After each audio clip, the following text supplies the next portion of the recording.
In this lesson, we'll take a look at the RemoveDuplicates method, which is called on a range object and removes all of the duplicate values within it.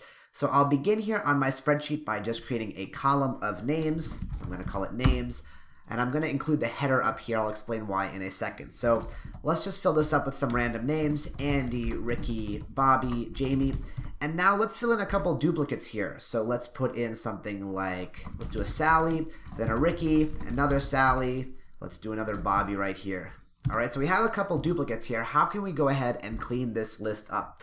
Right here in my Visual Basic Editor, I'm going to define a procedure called Destroy Duplicates.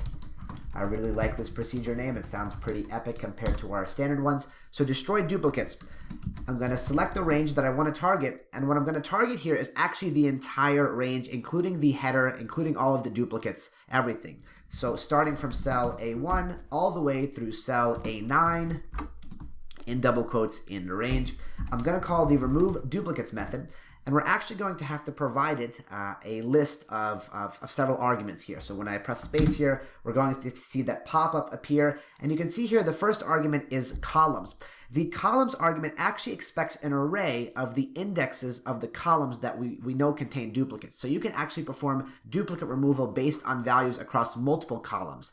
In this case, we only have one, but we still have to use this argument. So I'm going to provide the name columns colon equals, and remember what I have to feed here is an array. So it's going to be array with my parentheses, and in here I put a comma separated list of the column numbers that I want to target. These are the columns within my range that are going to contain duplicates. My range right now is only a singular column. It's only one column, so I can just put 1. I'm targeting the first column within my range. After here, what I want to do is actually put a underscore. Again, that's going to allow me to create a line break here. It's going to buy us a little bit of space. It looks like I have to put the comma first, then the underscore, so now we can create a line break. And the second argument that we have available to us here is header. So header, I'm going to put the argument syntax. Header is going to tell VBA whether this list in the range that we're giving it includes the header. So names in cell A1 is the header, and we want to tell it to watch out for that. We want to tell it that even if there's a duplicate in there, we don't want to account for it because names is part of the range that we've provided. So names is totally fine. Don't worry about it. So we want to say that the value for header here is going to be a constant of xcel yes. That tells VBA that the top of our range, cell A1, is a header. Don't worry about it. Only check the values in the cells below. So that's going to be A through A9. We can, of course, just select A2 through A9 and not worry about this, but I think this is more elegant because we're structuring our logic so it's able to account for things like headers and kind of touch the entire column as a whole. And this should do it. So if we take a look at the content on the left, we have a bunch of duplicates here: Ricky, Sally, Bobby.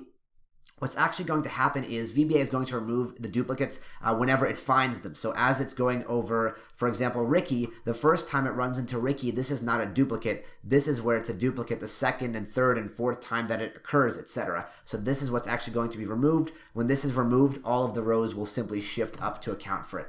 So when I execute this, there we go. Those duplicate values have been removed from our range.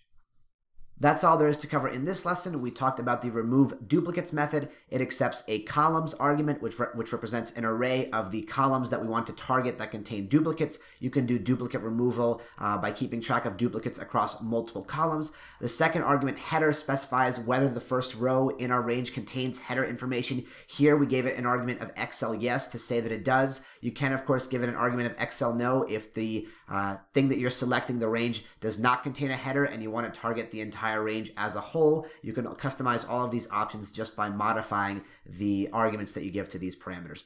But that's the RemoveDuplicates method. Pretty common functionality in Excel, the removal of duplicate values. So now you can emulate the exact same functionality with VBA.